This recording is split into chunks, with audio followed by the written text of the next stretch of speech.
नमस्कार, मैं श्रेया यादव। आप देख रहे हैं वाराणसी के बड़ा लालपुर स्थित पंडित दीनदयाल हस्तकला संकुल में आयोजित भारतीय जनता पार्टी के विधानसभा प्रभारियों, जिला अध्यक्षों एवं जिला प्रभारियों की बैठक से क्लाउन टाइम्स की विशेष कवरेज। बताते चले कि उत्तर प्रदेश के 2022 में आसन्न विधानसभा चुनाव का शंखनाद हो चुका है। इसकी पूरी रणनीति बनाने के लिए प्रधानमंत्री मोदी के संसदीय क्षेत्र बनारस को चुनावी रणक्षेत्र बनाने के लिए भाजपा संगठन ने कमर कस ली है, जिसकी कमान देश के गृह मंत्री अमित शाह ने संभाली है। इसी कड़ी में शुक्रवार 12 नवंबर को श्री शाह ने टीएफसी में उत्तर प्रदेश के 403 विधानसभा के प्रभारियों और 98 जिला अध्यक्षों एवं सभी जिलों के प्रभारियों की बैठक आहूत की है। बैठक में सूबे के सीएम योगी आदित्यनाथ, उप मुख्यमंत्री केशव प्रसाद मौर्य, दिनेश शर्मा सहित केंद्रीय मंत्री धर्मेंद्र प्रधान, अनुराग ठाकुर, प्रदेश अध्यक्ष स्वतंत्र देव सिंह, प्रदेश महामंत्री संगठन सुनील बंसल, भाजपा के क्षेत्रीय अध्यक्ष महेश चंद्र श्रीवास्तव सहित हाल में उपस्थित सभी जिलों से आए पदाधिकारियों के साथ मंथन किया गया।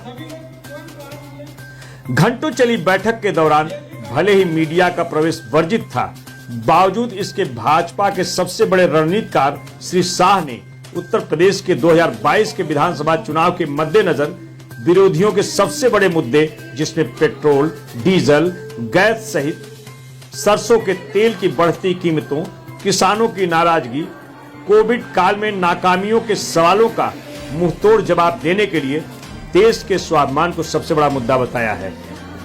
वाराणसी के ट्रेड फैसिलिटी सेंटर हाल में घंटों चली बैठक में पूरे प्रदेश से आए पदाधिकारियों को 2022 में होने वाले चुनाव की इतनी बड़ी जिम्मेदारी कैसे निभाएंगे और चुनावी रणनीति में किस प्रकार विपक्षी दलों के सारे तीर कमान को निस्तेज करते हुए दोबारा योगी आदित्यनाथ को मुख्यमंत्री बनाएंगे। इसी महामंत्र पर भाजपा संगठनात्मक बैठक में घंटों चर्चा हुई। कुल मिलाकर 2022 के विधानसभा चुनाव में भाजपा के सामने किसान आंदोलन के अलावा महंगाई, बेरोजगारी जैसे मुद्दे तो हैं ही, साथ ही पूर्वांचल में 2017 के चुनाव में उनके साथ रहे सुहेल देव समाजवादी पार्टी के ओम प्रकाश राजभर ने पार्टी से गठबंधन में मिली 8 सीटों में से 4 पर जीत दर्ज कराने के साथ ही पूर्वांचल की लगभग 15 सीटों पर भाजपा को राजभर समाज के मतों को जोड़ने में बड़ा योगदान किया था। आज वे सपा के साथ हैं। ऐसे में 2022 में उत्तर प्रदेश के विधानसभा चुनाव में अगली बार किसकी बनेगी सरकार और कौन होगा अगला मुख्यमंत्री, यह तो आने वाला वक्त बताएगा।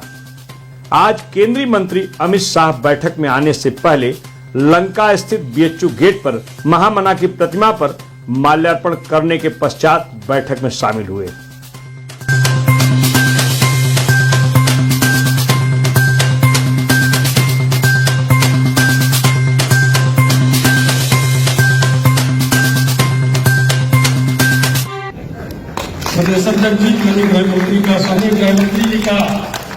फोटो के लिए बुलाया था। तालियां बजाते रहिए, थोड़ा सा देसी मत करो। चलिए चलिए किसे निवेदन है? चलिए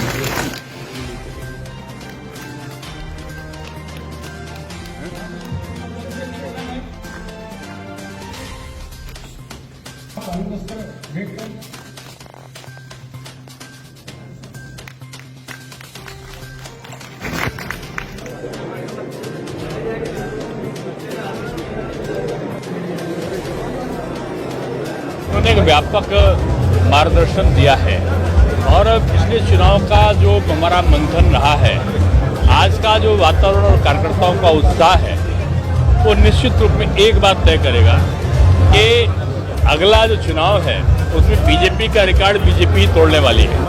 इस वक्त हमारे साथ है पिंडरा के विधायक डॉक्टर अवधेश सिंह। आइए जानते हैं आज के इस बैठक से कार्यकर्ताओं के लिए क्या संदेश जाएगा।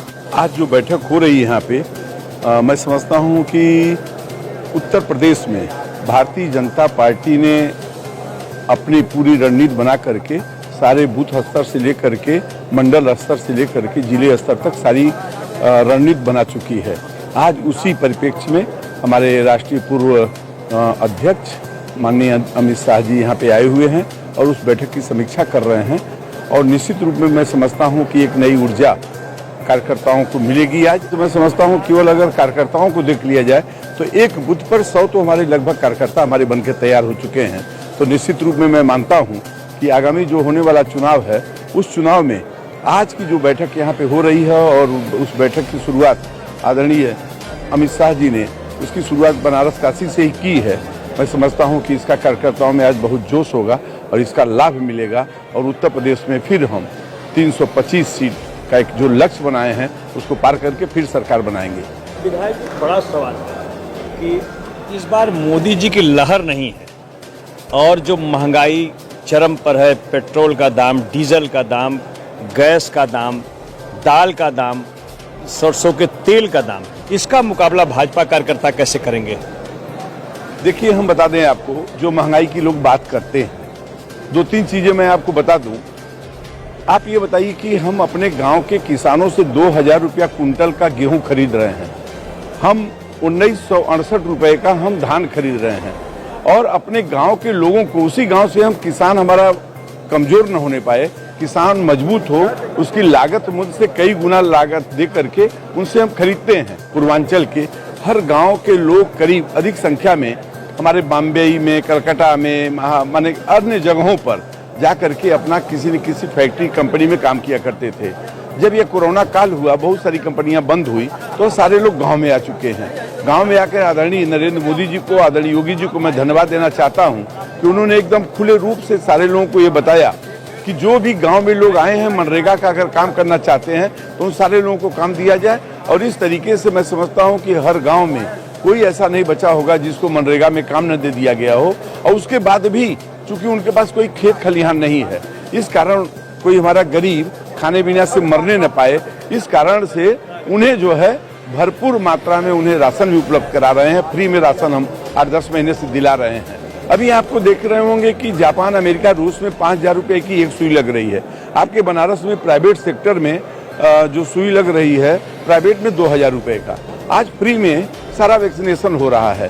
तो आप बताइए कि एक एक घर में मैं समझता हूँ 10-20 की संख्या, 5 की संख्या होगी, सारे लोगों को वह सुई लगी हुई है 2-2 हजार रुपए की। ये भी एक आपके ऊपर खर्च है। आज पूरे उत्तर प्रदेश के सभी 403 विधानसभाओं के विधानसभा प्रभारी, जिला प्रभारी और जिला अध्यक्ष की बैठक थी, जिसमें माननीय गृह मंत्री जी ने, माननीय मुख्यमंत्री जी ने और चुनाव प्रभारी आदरणीय धर्मेंद्र प्रधान जी ने हम सबको मार्गदर्शन दिया किस तरह से हम सब पूरे उत्तर प्रदेश की जो 2017 में विधानसभा चुनाव में भारी जीत मिली थी, उससे बड़ी जीत के लिए हम किस तरह से रणनीति बनाएंगे, किस तरह से काम करेंगे। कोई रणनीति बताया महंगाई के सवाल पर कैसे आप जनता का जवाब देंगे?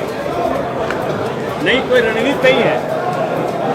आपको दिख भी रहा होगा, कुछ सभी कदम उठाए गए, शेष कदम आगे जल्दी उठाए जाने वाले हैं। क्या रहा निष्कर्ष? बैठक का निष्कर्ष यह था कि माननीय अमित शाह जी, माननीय योगी जी, माननीय धर्मेंद्र प्रधान जी, माननीय सुनील बंसल जी, माननीय प्रदेश अध्यक्ष स्वतंत्र देव सिंह जी, केशव मौर्य जी, दिनेश शर्मा, ये जो हमारे सारे बड़े नेता हैं, इन लोगों ने कार्यकर्ताओं के अंदर जो आगामी 2022 का विधानसभा चुनाव है, 300 से अधिक सीटों को जीतने का जोश भरा है और इसको कहा है कि तुम जीत जाओगे। ये वो महामंत्र क्या है? वो महामंत्र है तुम्हारे अंदर वो उत्साह, वे आत्मविश्वास जो पूरी की पूरी आज पूरी जनता का अपार स्नेह है, आशीर्वाद है, प्यार है, समर्थन है। उस समर्थन के बल पे 300 की आपकी बात 300 पार। महंगाई के सवाल पर कैसे? महंगाई कुछ नहीं, न कोई महंगाई है न कुछ है। पूरा का पूरा देश इस समय आगे बढ़ रहा है। इसको लेकर के भारत माता शक्तिशाली हो रही है और भारत माता अखंड रहेंगी। इसलिए कार्यकर्ताओं को इस समय देश हित के आगे बढ़े। विनीत अग्रवाल शारदा, प्रदेश संयोजक, भारतीय जनता पार्टी व्यापार। व्यापारियों की पार्टी भाजपा मानी जाती है और व्यापारी त्रस्त है इस पूरी पार्टी से। चाहे महंगाई का सवाल हो, चाहे व्यापारियों पर तमाम तरह के अंकुश लगाए गए हैं। तो क्या रहा आज भारतीय जनता पार्टी के साथ व्यापारी कल भी था, आज भी है, कल भी रहेगा। भारतीय जनता पार्टी अकेली पार्टी जो व्यापारियों के मान सम्मान, स्वाभिमान की रक्षा कर सकती है। सपा, बसपा, कांग्रेस ने व्यापारियों को लूटा खसोटा।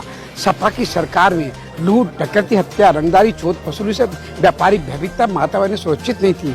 आज व्यापारी राम राज्य में जी रहा है। आज व्यापारी सुरक्षित व्यापार कर सकता है। आज व्यापारी का उद्योग पल रहा है।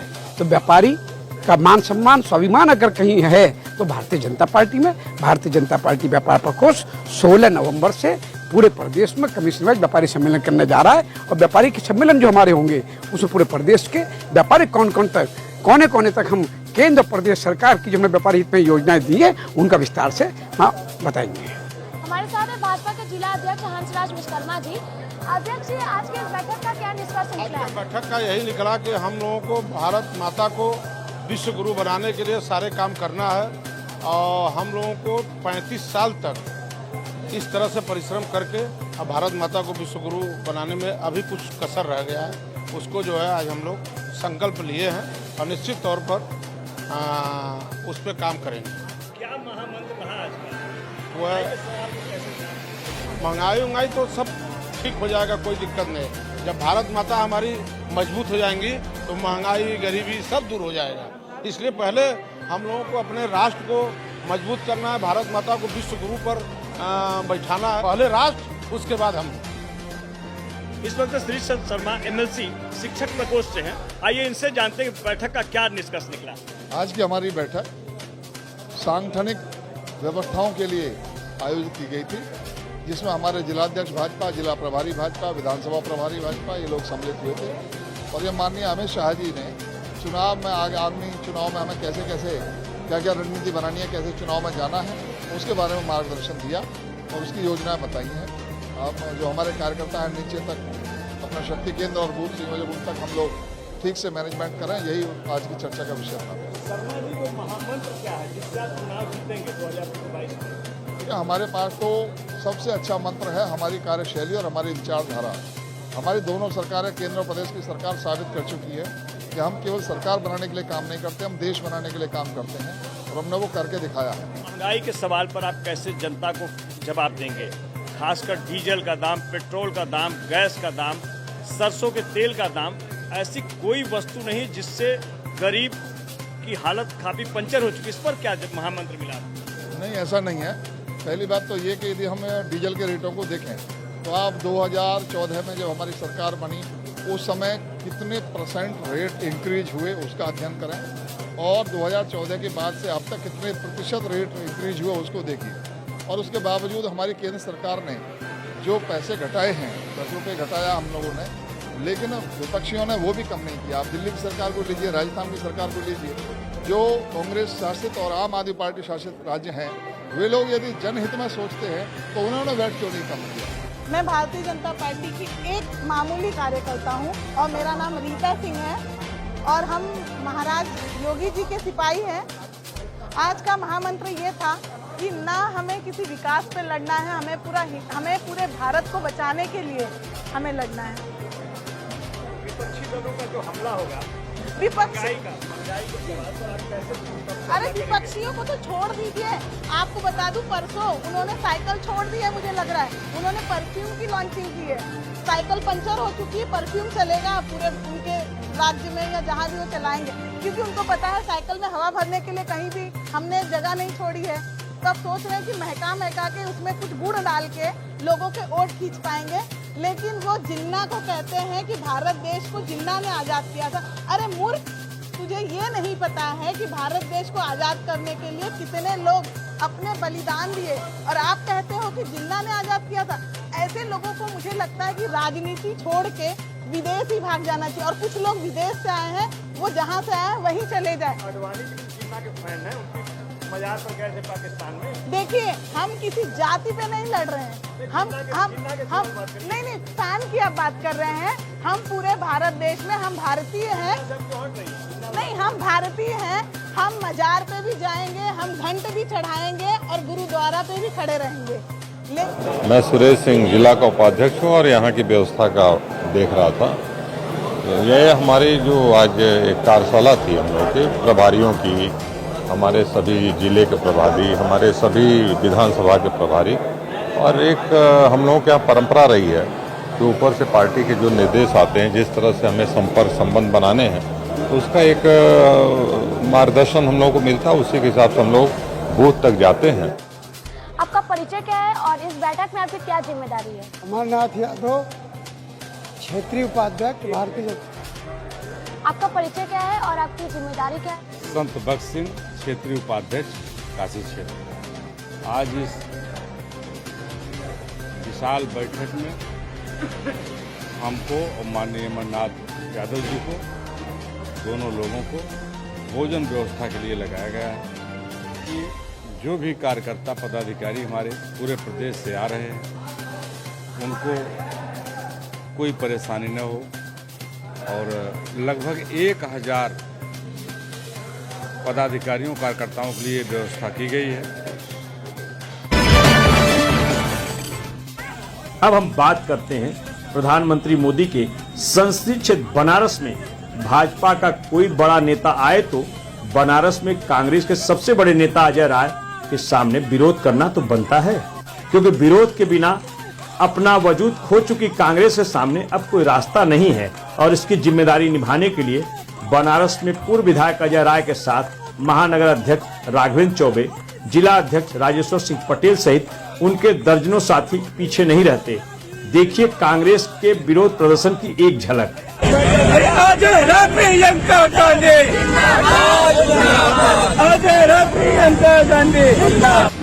नमस्कार साथियों, आज बनारस में अमित शाह जी का कार्यक्रम सरकारी संस्थाओं में लगा हुआ है।